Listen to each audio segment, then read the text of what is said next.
हरे कृष्णा। वसुदेवम सुतम देवम कंस चाणूरमर्दनम देवकी परमानंदम कृष्णम वंदे जगद्गुरु। मूकम करोति वाचलम पंगु लंघते गिरिम यत कृपा तमहम वंदे परमानंदम माधवम। नमस्कार दोस्तों, आज का वीडियो है शुक्र ग्रह का जन्म कुंडली के 12 भावों में प्रभाव। उससे पहले एक छोटी सी क्लैरिफिकेशन देना चाहूंगा। मैं अपने इस YouTube चैनल के ऊपर जितने भी ये वीडियोस डाल रहा हूं एस्ट्रोलॉजी के बारे में, वो इस तरीके से बना रहा हूं कि अगर कोई एस्ट्रोलॉजी को लर्न करना चाहे, कोई फलित ज्योतिष अगर सीखना चाहे, अपने डाउट्स दूर करना चाहे, तो मेरी वीडियो उनको किसी प्रकार से मदद कर पाए, उस सीक्वेंस में मैं उनको बना रहा हूं। तो आज की इस सीरीज के अंदर जो टर्न है वो है शुक्र ग्रह के जन्म कुंडली के 12 भावों में प्रभाव की। इससे पहले मैं गुरु की और बुध की भी दो वीडियोस बना चुका हूं। उससे पहले मंगल, चंद्र और सूर्य की मैंने एक एक वीडियो बनाई थी। वो एक एक वीडियो बनाने के बाद मैंने महसूस किया कि एक ग्रह के ऊपर 2 वीडियो बनाई जाए। एक में ग्रह का परिचय और महत्व बताया जाए और दूसरे के अंदर 12 भावों के अंदर प्रभाव बताया जाए। तो जैसे जैसे मुझे अपने फ्रेंड से थोड़ा सा फीडबैक मिलता है तो मैं उस हिसाब से इंप्रूव करने की कोशिश करता हूं। बाकी आप भी किसी भी प्रकार के डाउट में न पड़कर मुझे इस बात का सजेशन दें कमेंट बॉक्स के अंदर कि और आप क्या क्लैरिफिकेशन चाहते हैं, उस हिसाब से मैं वीडियो को इंप्रूव करूंगा। तो दोस्तों, आज का वीडियो स्टार्ट करते हैं। शुक्र ग्रह का जन्म कुंडली के 12 भावों में प्रभाव। जिस प्रकार हम जानते हैं शुक्र एक जल तत्व ग्रह है और अति शुभ ग्रह है, जिस प्रकार गुरु अति शुभ ग्रह है। गुरु जो है वो विवेक के कारक ग्रह है।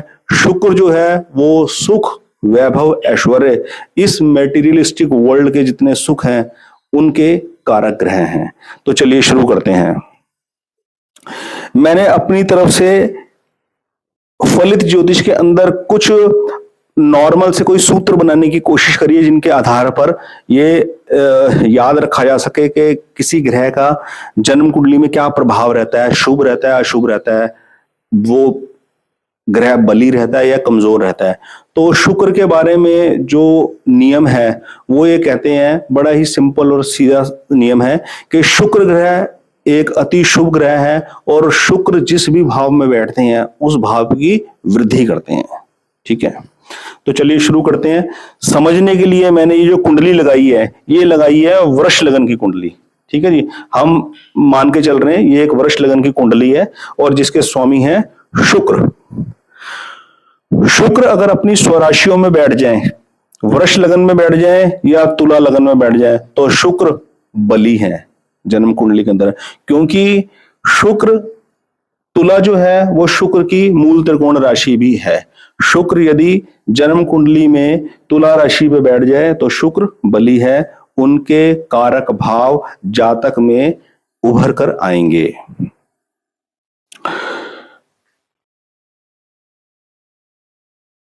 दूसरी बात लेके चलते हैं। शुक्र जन्म कुंडली में यदि उच्च की राशि पे बैठ जाए, मीन राशि में गुरु उच्च के होते हैं, मीन राशि में यदि गुरु बैठ जाए तो भी शुक्र पूर्ण बली होंगे, तो भी जातक को उसका पूर्ण लाभ मिलेगा। शुक्र स्ट्रांग हो गए जन्म कुंडली के अंदर मीन राशि के अंदर। यहां एक एक्सेप्शन है शुक्र के बारे में। मित्र राशियों के अंदर ग्रह अच्छा फलदायी होता है, लेकिन शुक्र के बारे में एक एक्सेप्शन है। शुक्र के जो मित्र है बुध, बुध की राशियां हैं मिथुन और कन्या। कन्या राशि के अंदर शुक्र नीच के माने जाते हैं। ठीक है, ये एक एक्सेप्शन है, इस बात को आपने ध्यान में रखना है। शुक्र यदि मिथुन राशि में बैठेंगे बढ़िया है, शुक्र यदि कन्या राशि में बैठेंगे तो शुक्र का प्रभाव कम और लो माना जाएगा। बाकी आप प्रैक्टिकल देख सकते हो, अगर आपके फैमिली में या आपके किसी नोन में जिनसे आपका लिंकअप है, उनकी जन्म कुंडली के अंदर यदि आप देखते हो कि शुक्र नीच का है तो आप उनकी मैरिड लाइफ देखो, मैरिड लाइफ के रिलेशन देखो, पार्टनरशिप्स देखो, बिजनेस पार्टनरशिप्स, लाइफ पार्टनरशिप्स के अंदर उनके रिलेशंस किस तरीके के हैं, स्मूथ है या कोई ऑब्स्टेकल है या ठीक है, जो भी है। आप खुद भी इस चीज को लर्न करो। ठीक है, ये हो गया।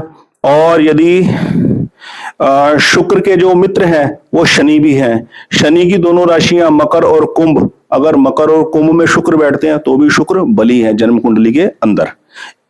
ठीक है, और अब बात करते हैं शुक्र के शत्रु की। शुक्र सूर्य को और चंद्र को अपना शत्रु मानते हैं। इनकी राशियों में अगर भी शुक्र बैठते हैं तो वो अनप्लेजेंट कंडीशन में है, अनप्लेजेंट पोजीशन में है जन्म कुंडली के अंदर। उनका प्रभाव थोड़ा हल्का रहेगा, ऑल एंड एवरेज। ठीक है, ये तो हो गया जिन जिन राशियों के अंदर शुक्र बैठकर ताकतवर और कमजोर बन जाते हैं। ठीक है, स्वराशियों में, उच्च की राशि में, नीच की राशियों में, मित्र राशियों में और शत्रु राशियों में, ये मैंने आपको संक्षेप में बताया। अब बात करते हैं भाव के आधार पर। जन्म कुंडली के जो 4 भाव है केंद्र, चारों केंद्रों में और दोनों त्रिकोण में शुक्र का बैठना अति शुभ है। चारों केंद्र, दोनों त्रिकोण में शुक्र का बैठना अति शुभ है। अति शुभ से मतलब यह है कि उस भाव के जो भी कारक तत्व हैं वो उभर कर आएंगे। लगन के अंदर बैठा शुक्र इस बात को इंडिकेट करता है जातक की पर्सनैलिटी इंप्रेसिव होगी। फीमेल मेल को और मेल फीमेल को अपनी ओर आकर्षित कर सकते हैं, इस तरीके की पर्सनैलिटी होगी। बोलने का तरीका इंप्रेसिव होगा। अपनी बात को कहकर सामने वाले को अपने फेवर में खींच लेना, ये गॉड गिफ्टेड होगा। ये टैलेंट लगन के अंदर बैठा ग्रह ये चीज शो करता है। ठीक है, अब शुक्र की बात करते हैं तो शुक्र का ये टैलेंट आएगा। और अगर गुरु की बात करते हैं तो गुरु का तत्व क्या है, इसीलिए मैं जोर डालता हूं ग्रह के परिचय के ऊपर। ग्रह का परिचय उसका तत्व तो समझ में आ जाएगा ना, तो समझ में आएगा। अगर गुरु लगन के अंदर बैठे होंगे तो क्या होगा, आदमी अपने विवेक से, अपनी बुद्धिमत्ता से, अपनी मैच्योरिटी लेवल से सामने वाले को इंप्रेस कर जाएगा। और शुक्र के अंदर क्या होगा, अपनी प्लीजेंट पर्सनैलिटी के थ्रू अट्रैक्ट करेगा। ठीक है, चंद्र, उच्च का चंद्र लगन में बैठा हुआ, वो अपनी कोमलता से, अपनी सहनशीलता से, अपने छोटेपन से, अपनी नम्रता से सामने वाले को खींच लेगा। ये तत्व जब हमारी समझ में आ जाते हैं तो प्रेडिक्शन में आसानी होती है, समझने में आसानी होती है। मेरा तो मेन मोटिव है ज्योतिष सीख कर पैसे कमाना, मेरा मोटिव नहीं है। मेरा तो ज्योतिष सीखने का मोटिव है कि अपनी जिंदगी की ना कमियों को देख पाए इस फील्ड के थ्रू, तो हम उसको थोड़ा सा कवर अप कर लें, ये मेरा मोटो है। और जिन लोगों से हम एसोसिएट होते हैं, अगर उनकी कुंडली हमें मिल जाए तो हमें बड़ी आसानी हो जाती है उनके साथ डीलिंग करने के लिए। ठीक है, अब बात करें सुख भाव के अंदर यदि शुक्र बैठ जाए। सुख भाव के अंदर अगर शुक्र बैठ गए ना, स्वराशि के, मित्र राशि के, उच्च के, तो फिर मजे है। ठीक है, मजे ऐसे हैं, आदमी की लाइफ के अंदर बहुत स्मूथनेस होगी, स्टेबिलिटी होगी, रोजगार के साधन होंगे, हर प्रकार का सुख जीवन में मिलेगा। अब ये नहीं पता देश काल पात्र के हिसाब से किस घर परिवार में उसका जन्म हुआ है, वो पहली गाड़ी जो खरीदेगा ऑडी, BMW, मर्सिडीज खरीदेगा या एक छोटी सी कोई नॉर्मल गाड़ी लेगा 5-10 लाख रुपए वाली, वो एक अलग मैटर है। सुख मिलेगा उसको, जीवन के अंदर सुख होगा, स्मूथनेस होगी। 7th हाउस के अंदर अगर शुक्र होते हैं तो कारक भाव उभर कर आएंगे। क्या उभर कर आएंगे, पार्टनरशिप, लाइफ पार्टनर अच्छा मिलेगा, कूल मिलेगा, मेंटल अंडरस्टैंडिंग वाला मिलेगा, मेंटल पीस बनी रहेगी, कोई लड़ाई झगड़े नहीं होंगे।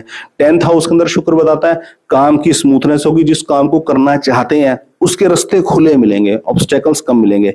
ये है मेन। भाग्य भाव में होगा, भाग्य भाव के अंदर होने का मतलब क्या है, भाग्य साथ देगा। जो आदमी चाहता है वो उसकी पूर्ति के लिए कोई ना कोई साधन बन जाएगा, आज नहीं तो कल वो चीज की पूर्ति होगी, ये भाग्य का साथ देना है। ठीक है, तो जिस भी भाव के अंदर ये बोला जाएगा यहां पर बैठना शुभ है, उस शुभ का मतलब आप समझ जाओ कि उस भाव के जो कारक तत्व हैं वो उभर कर आएंगे जातक के जीवन में। तो फर्स्ट कैटेगरी भावों की, अंदर के चारों केंद्र और 2 त्रिकोण के अंदर शुक्र का बैठना अति शुभ है। ठीक है जी। अब तीसरी कैटेगरी लेते हैं। 2 कैटेगरी खत्म हो गई, केंद्र की और त्रिकोण की। तीसरी कैटेगरी है त्रिषडाय, 3, 6, 11। 3, 6, 11 के अंदर 11 नंबर के अंदर शुक्र शुभ है, पैसे की आवक अच्छी होगी, इनकम सोर्स कंटिन्यू होंगे, स्टेबल होंगे। 3 और 6 के अंदर शुक्र की position in comparison to 11th house कम रहेगी, हल्की रहेगी।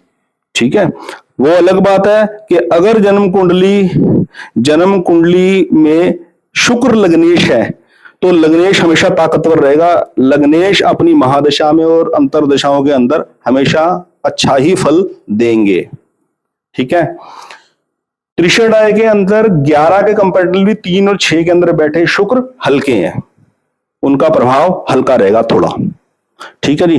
Fourth category, last category 2 8 12। 2 8 12 के अंदर बैठे 2 8 12 के अंदर बैठे शुक्र भी शुभ है। 2 8 12, 2 8 12।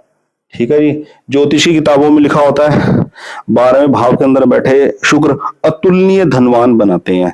अब मैंने तो कोई ऐसी जन्म कुंडली अपनी लाइफ में देखी नहीं कि मेरे सर्कल में किसी आदमी की जन्म कुंडली में शुक्र जो है 12वें भाव में बैठा मुझे मिले। तो लेकिन मैंने ये चीज देखी है अपनी लाइफ के अंदर, मैंने जिन शुक्र है, सूर्य का अच्छी पोजीशन में बैठना, गुरु का अच्छी पोजीशन में बैठना और शुक्र का अच्छी पोजीशन के अंदर बैठना लाइफ के अंदर स्मूथनेस लेकर आता है, कंफर्ट लेकर आता है। ये सबसे बड़ी चीज है लाइफ के अंदर, ये मैंने खुद देखा हुआ है हॉरोस्कोप के अंदर। तो मित्रों, एक और इंपॉर्टेंट बात, 7th हाउस के अंदर विशेष रूप से शुक्र कारक है। अगर पुरुष की कुंडली में, मैं मेल कैंडिडेट की बात कर रहा हूं, मेल जातक की बात कर रहा हूं, पुरुष की कुंडली के अंदर शुक्र का 7वें भाव में बैठना अति शुभ है, और स्त्री की कुंडली में गुरु का बैठना विवाह भाग में अति शुभ है। ठीक है। और उसके साथ अगर किसी भी प्रकार की लग्नेश की संधि हो, दोनों एक दूसरे को देख रहे हैं या लग्नेश की उसके ऊपर दृष्टि है, इस तरीके से उनका संपर्क अगर स्थापित होता है, तो शुक्र पुरुष की कुंडली में और गुरु स्त्री की कुंडली के अंदर यहां पर 7th हाउस के अंदर विशेष रूप से कारक है for the smooth compatibility with life partner, any type of partnership. ठीक है। और एक और इंपॉर्टेंट बात, 20 साल की महादशा होती है, अति शुभ ग्रह है, और शुक्र को स्ट्रॉन्ग करने के लिए हीरा नग की अंगूठी धारण की जाती है, और हीरा हमेशा चांदी में ही पहनना चाहिए। जनरली सोसाइटी का ट्रेंड है कि डायमंड हमेशा गोल्ड में पहनते हैं, 18 कैरेट के गोल्ड में, लेकिन मैंने जिनसे ज्योतिष सीखा है वो हमेशा हीरा चांदी में प्रपोज करते हैं कि ठंडी धातु है और ठंडे ग्रह का नग हमेशा चांदी के अंदर ही पहनना चाहिए। मेरा अपना खुद का एक्सपीरियंस है कि हीरा हमेशा चांदी में ही धारण करना चाहिए। मैंने भी काफी लंबे समय पहना है और उसका इफेक्ट्स देखे हैं। ठीक है।